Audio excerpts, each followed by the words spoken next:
Hungarian Folk Tales. The Princess, 3 Pigs and 3 Birthmarks.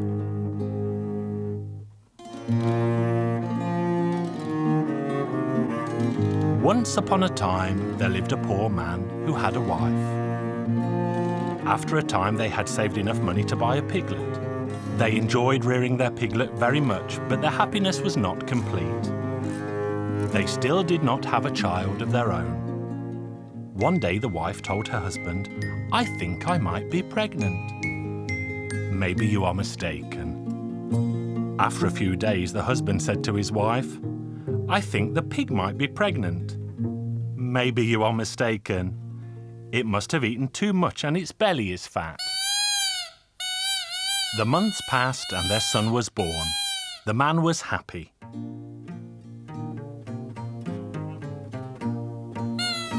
He went to the pigsty to feed the pig, and what did he see there? 3 little piglets had also been born that day. Everyone in the house was happy. As the young boy grew up, he took the pigs to graze in the meadow at the end of the king's garden. The boy had a flute, and he liked to play it for the pigs to dance. One day, the young princess saw the pigs dancing in the meadow below. "For how much will you sell me a dancing pig?" "For no money at all if you lift your skirt to your knee." "What use is that to you? Would you rather not have a bag of gold?" But the boy said he did not want the gold. Then the princess suddenly changed her mind and lifted up her skirt to her knee. And the boy gave her a pig. When he arrived home in the evening, his father asked the boy, "Where is the missing pig?" "The wolf has taken it. He will pay the price." The boy returned to the king's garden with his pigs the very next day, where the princess saw him and asked again, "For how much money will you sell me a second dancing pig? For the first one will not dance alone." "For no money at all if you lift your skirt up to your waist." "Would you rather not have a bag of gold?" But the boy said he did not want the gold. The princess hesitated for a second and then pulled her skirt up to her waist. And the boy gave her the second pig. When the boy arrived home that night, his father asked, "Where is the second missing pig?" "The wolf has taken him. It will pay the price." On the third day, the boy went back to the same place with his last pig, where he found the princess waiting for him. "For how much will you sell me the third dancing pig, because the first 2 will not dance without the third?" "For no money at all if you lift your skirt up to your neck."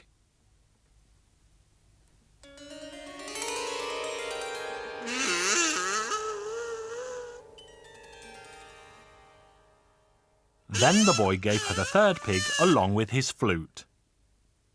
When the boy arrived home that night, his father asked, "Where is the third missing pig?" "The wolf took it, father. It said it would pay the price." "The wolf has no money." "It has, father. It has a lot. And now I shall go and collect the price for the pigs."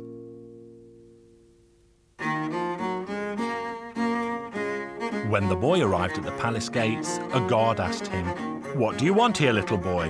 "I came to the princess to get the price for my pigs." The guard went to the princess and told her that a boy had come to be paid for the 3 pigs. The princess simply said, "Fill a bag with gold and give it to him."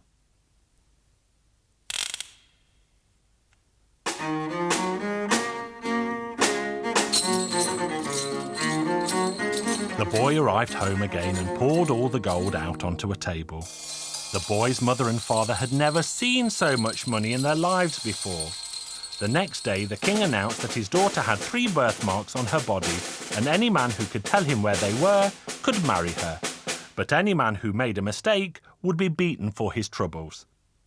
Hearing this, the boy said, "Father, go to the market and buy me the strongest horse, the finest saddle, a beautiful suit and a silver sword, but do not bargain and pay the proper price."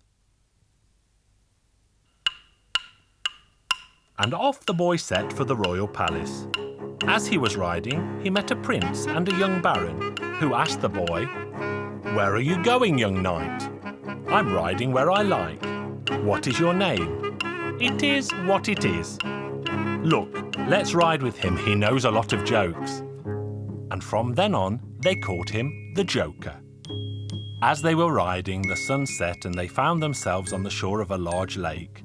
After the boy fell asleep, the prince and the baron drove a stick into the centre of the lake and fastened the boy's horse to it. When the boy woke, he saw what they had done to his horse, but he did not say a word. But he cut the hide on the legs of the other horses and rolled it up to the knee. Then he fell asleep again. When morning came, they shouted, "Get up, Joker, you are a lazy fellow. Look, your horse swam to the middle of the lake to quench its thirst." "That's right, and yours rolled their trousers up to go and save it."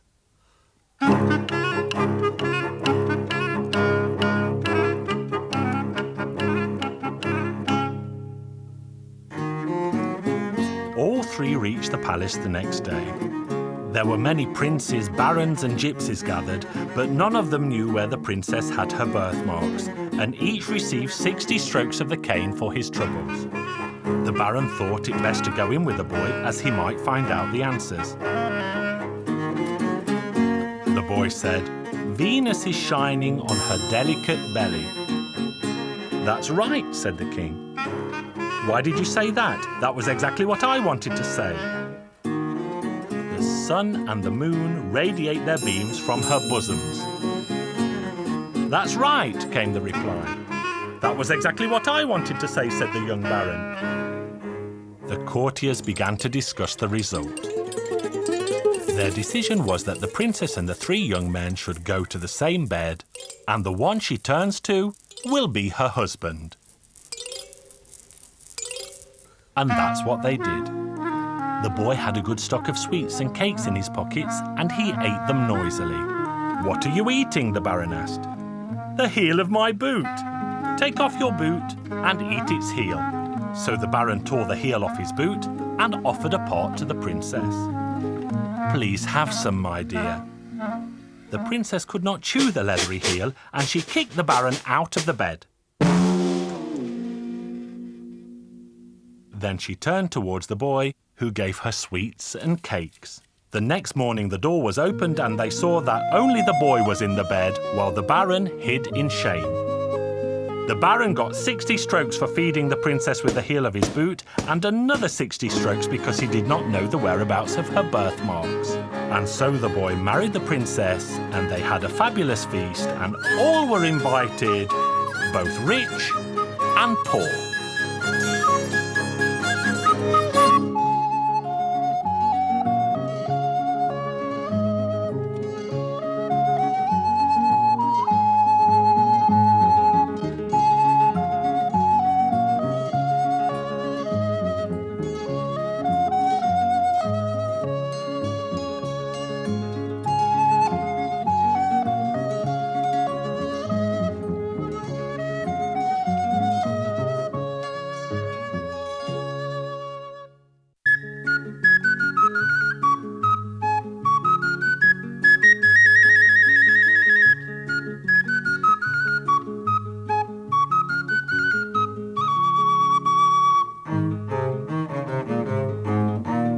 Hungarian Folk Tales.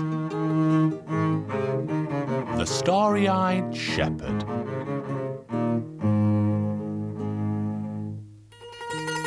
Once upon a time, there lived a poor man. He had only one son and a wife. One day his son said, "Father, I'm going to leave home and seek my fortune."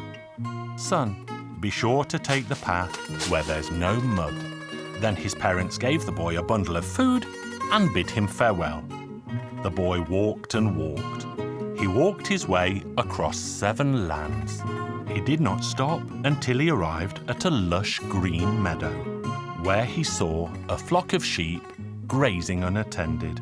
"Those poor sheep have been left all alone. I shall watch over them until their shepherd returns." The time passed, but no shepherd appeared. The boy stayed with the sheep until he ran out of food. He thought he would take the sheep down to the local town, where he would sell a few of them to buy some food for himself. The boy walked down into the town and sold a handful of lambs to the local butcher. He then used the money to purchase all that he needed and settled down with his sheep at the edge of the town. A king also lived in this town, and he was a very cruel king indeed. He was so very cruel that he had people executed for not saying "bless you" whenever he happened to sneeze. One Sunday morning, the king sneezed unusually loudly, and so all of his soldiers rode all over the country to order the common people to say, "Bless you, your highness, your very good health."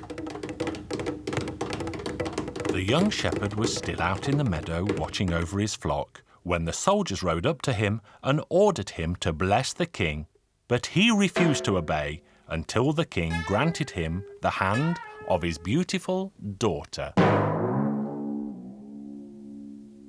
So the soldiers carted the shepherd boy off to the palace and presented him to the king.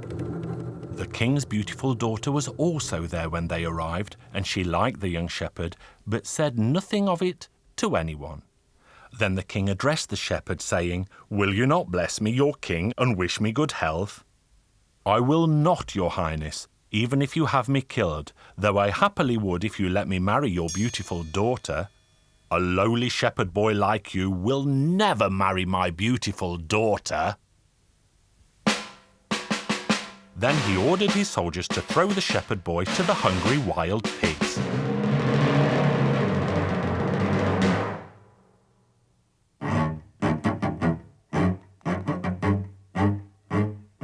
There the shepherd boy took out his flute and played a merry tune to the fat pigs. And the pigs liked the music so much that they began to dance.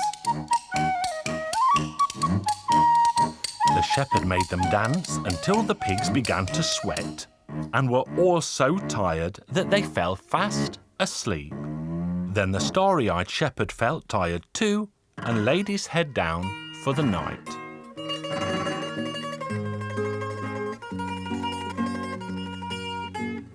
In the morning, the marshal went to see if the boy was still alive, and when he saw that he was, he took him before the king again. "Now, young shepherd, wish that God should bless me and give me good health." "I will not, your majesty, not until you grant me your daughter's hand, not even if you throw me into the pit." "Guards, throw him into the pit with the scythe blades." "Oh, that's no joke. If I'm cast down into the pit," the shepherd thought, "the blades will cut me to shreds." The soldiers asked the shepherd again, "Well, will you now ask that God bless the king and wish him good health?" "Wait 1 minute, my good men. Leave me alone for a moment while I think." So the soldiers left the starry-eyed shepherd alone. The young shepherd stuck his crook into the ground, took off his coat, and then put his hat on top of the crook. He shouted to the soldiers, "Now you can come in and do with me what you will, for I shall never wish that God bless the king and give him good health." Then he swiftly hid himself in a dark corner. The soldiers were sure that the crook, the coat, and the hat were the shepherd boy, so they threw them into the pit. The candle down in the pit went out, and so they thought that the poor shepherd had landed on it and died. The very next morning, the marshal went out to check the pit. He heard a pretty tune playing on a flute inside. "What on earth can this mean? It's impossible that the shepherd is playing his flute." So he opened the door of the house and saw the shepherd there merrily blowing his flute. He locked the door on the shepherd and ran back to the king. "Your Royal Highness, the starry-eyed shepherd is still alive." "Bring him before me at once," the king demanded. The shepherd was again presented, and the king again told him, "Ask that God bless me and wish me good health." "I will never do such a thing until I can marry your daughter, even if you have me thrown to the owls." "Take him to the tower. He will soon beg God to bless me and wish me good health when the hungry owls peck out his starry eyes." So So they took the shepherd boy to a chamber in the tower. But as soon as the door was closed, he took out his flute and began to play, and a miraculous thing happened. All the animals in the tower began to dance to his merry tune. The animals screeched and shrieked, and the young shepherd made them dance until they were all tired out. Then they all pulled themselves away and fell fast asleep. Then the shepherd joined them and slept until morning. The next morning, the marshal went up to the tower. He opened the door to see the boy sitting and laughing to his heart's content. The king's marshal ran quickly back to his master. "Your Highness, the shepherd is laughing as happily as if he owned the whole land." "What a tough boy he is. He cannot be killed. Bring him here at once." "It is true that you cannot be killed. Now sit in the golden carriage." So the shepherd boy sat in the golden carriage, and they drove deep into the silver forest. Then the king asked, "Tell me, shepherd, if I gave you this splendid silver forest, would you ask that God bless me and wish me good health?" "No, your royal highness, I would not. It's not the silver forest that I long for, but your daughter." Then they drove further still until they came to a golden pond where all the fish and water creatures were made of the purest gold. Then the king asked once more, "If I gave you this pond, would you ask that God bless me and wish me good health?" "No, never, your royal highness." "Then let's drive on." They soon arrived at a wonderful white wall made of marble, and within the limits of the wall stood a palace studded with sparkling diamonds. It truly was a beautiful sight. "Now, shepherd, ask that God bless me and wish me very good health." "I will not, your royal highness, until I can marry your daughter." "What a terrible fellow you are!" And as nothing else could be done, the king let it be known that his daughter would marry the starry-eyed shepherd, and the wedding would be in 2 days' time. He warmly welcomed all his subjects to the feast and offered a banquet of good food and fine wine, and all the men in the kingdom attended, along with their wives, who all ate and drank to their heart's content. The tables were piled high with delicious dishes, including hot horseradish that made the old king sneeze. Then the shepherd began to say, "May God bless you, sire, and give you good health. May God bless you, sire, and give you good health. May God bless you, sire, and give you good health."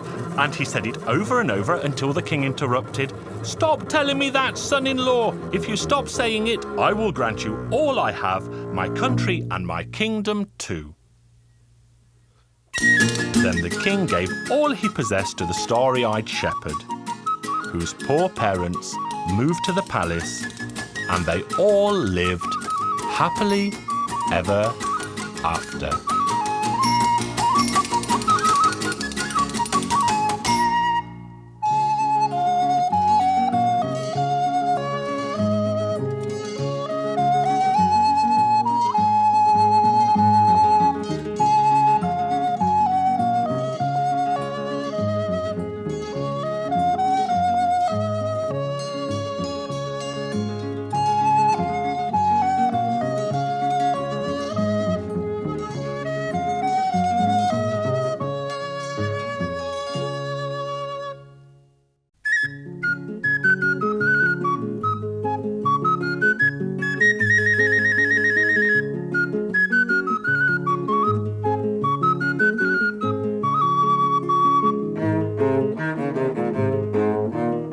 Hungarian Folk Tales.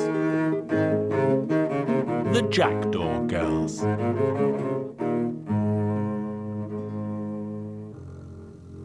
Once there lived a mother who had 12 daughters. The 12 girls were very unruly and each had a big mouth. They were always quarrelling with each other. There was never any peace in the house, and one day their mother decided that enough was enough, and so she said, "My ears are full with your quarrels. All of you should turn into jackdaws." They flew through the open door with such haste that they nearly poked her eyes out with their wings. They left the house and took to the air. They disappeared in a westerly direction. The mother became very sad as she missed her daughters very much, but there was nothing to be done. Then she discovered that she was expecting a baby, and when the time arrived, she gave birth to a healthy baby boy. When the boy became a little older, he began to ask his mother, "Mother, have I never had a sister or a brother?"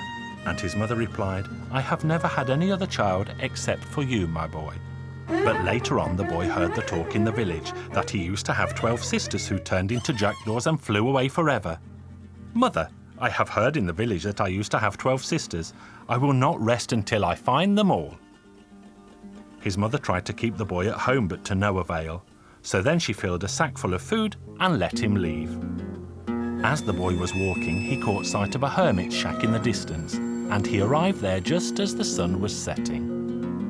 An old woman lived in the little shack, and he had never seen an older woman in his life before. He greeted her. "Good day, old lady." "You are fortunate that you greeted me politely, or else I would have eaten you up. What are you doing in this place that has never been seen by man or beast before?" The boy then told the old woman that he was searching for his 12 sisters who had turned into jackdaws and flown away. "Good. In the morning we shall make inquiries about them." Then she made supper for the boy, and they went to sleep. Early the next morning, the old woman stood outside with the boy beside her, and she blew hard on an old whistle. All the reptiles of the world gathered around in a matter of moments. The old woman asked the reptiles about a flock of jackdaws that never mixed with the other birds. None of the reptiles had any useful answers to her questions, and so the old woman ordered the reptiles to go home. So they all slithered away. The boy bid farewell to the old woman and left her. After a day's walk, he again arrived at a hermit's shack. He entered the shack and saw an old woman even older than the first. "Good evening, old lady," he said. "You are fortunate that you greeted me politely, otherwise I would have ordered bears to tear you apart. What are you doing in this place that has never been seen by man or beast before?" The boy told her the aim of his search. "Good.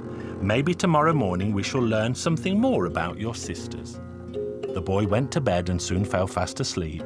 The next morning, the old woman stood outside the front door with the boy and blew hard on an old whistle. All the four-legged beasts of the world gathered around the house in a matter of moments. "Do you know anything about 12 jackdaws that always fly alone?" "We know nothing of such birds, and we have never heard of them before," the four-legged beast replied. So the old woman sent them home with a wave of her hand. Then the boy became very sad indeed. He thanked her for her troubles and continued on his way. As he was walking, he spotted a third hermit's shack atop a huge rock, and he arrived there as the sun was setting.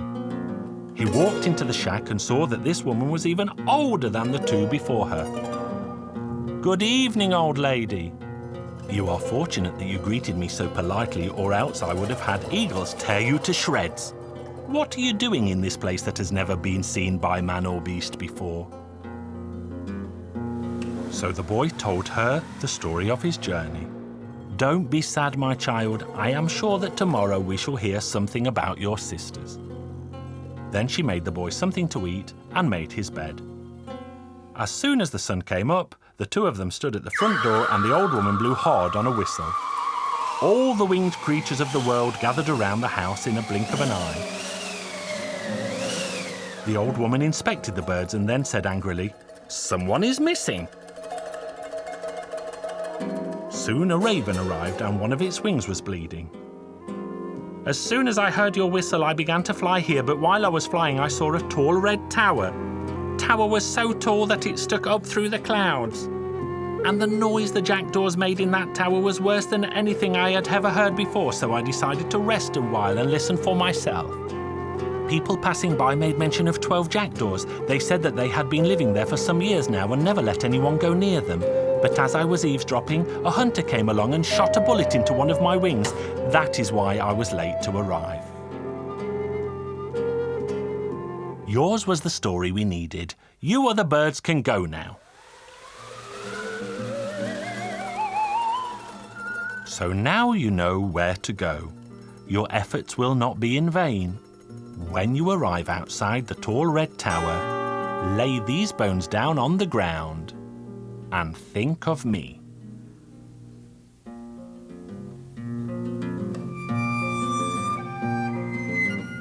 He set out once more, and after many days he arrived at the tall red tower. He did as the woman told him, and the two bones grew into a long ladder, and he could climb up to the jackdaws.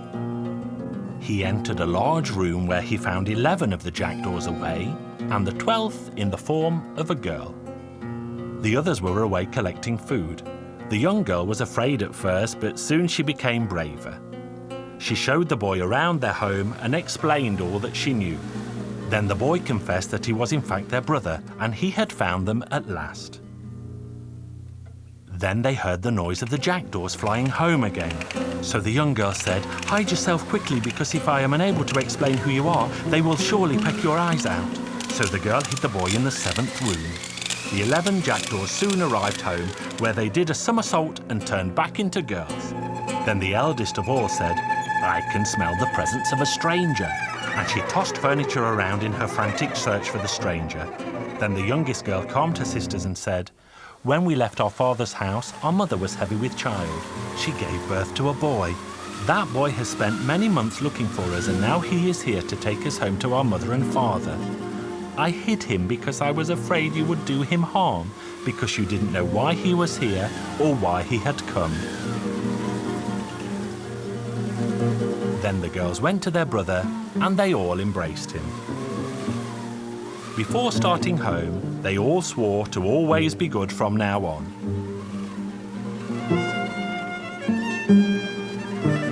They climbed down the ladder, and the boy led them home.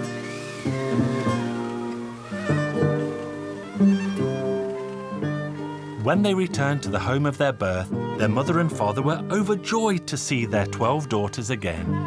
From that day on, the girls behaved so very well that they were the pride of their village. All 12 of them found a husband within the year, and all got happily married. And their brave brother found a pretty girl to be his bride, and they all lived happily ever after.